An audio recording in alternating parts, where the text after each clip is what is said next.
جبرائیل علیہ السلام کی 3 بد دعا اور رسول اللہ صلی اللہ علیہ وسلم کا اس پر آمین۔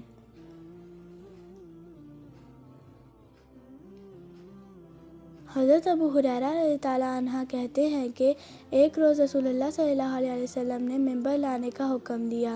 جب آپ صلی اللہ علیہ وسلم نے پہلی سیڑھی پر قدم رکھا تو فرمایا آمین، پھر دوسری سیڑھی پر قدم رکھا تو فرمایا آمین، پھر تیسری سیڑھی پر قدم رکھا تو فرمایا آمین۔ خطبے سے فارغ ہونے کے بعد جب آپ صلی اللہ علیہ وسلم ممبر سے نیچے تشریف لائے تو صحابہ رضی اللہ عنہ نے عرض کیا، آج آپ صلی اللہ علیہ وسلم سے ایسی بات سنی جو اس سے پہلے نہیں سنی تھی۔ رسول اللہ صلی اللہ علیہ وسلم نے فرمایا، جبرائیل علیہ السلام تشریف لائے اور کہا، جس نے رمضان کا پورا مہینہ پایا اور وہ اپنے گناہ نہ بخشوا سکا تو وہ دوزخ میں داخل ہوا اور اللہ کی رحمت سے دور ہو گیا۔ آپ صلی اللہ علیہ وسلم اس پر آمین کہیے۔ میں نے کہا آمین۔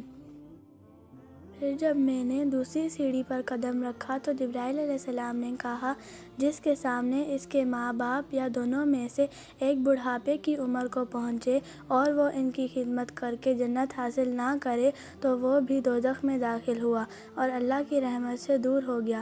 آپ صلی اللہ علیہ وسلم اس پر بھی آمین کہیے۔ میں نے کہا آمین۔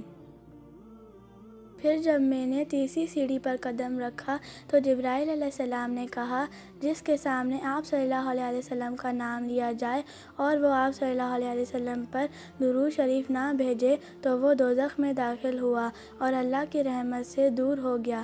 پھر آپ صلی اللہ علیہ وسلم اس پر بھی آمین کہیے۔ میں نے کہا آمین۔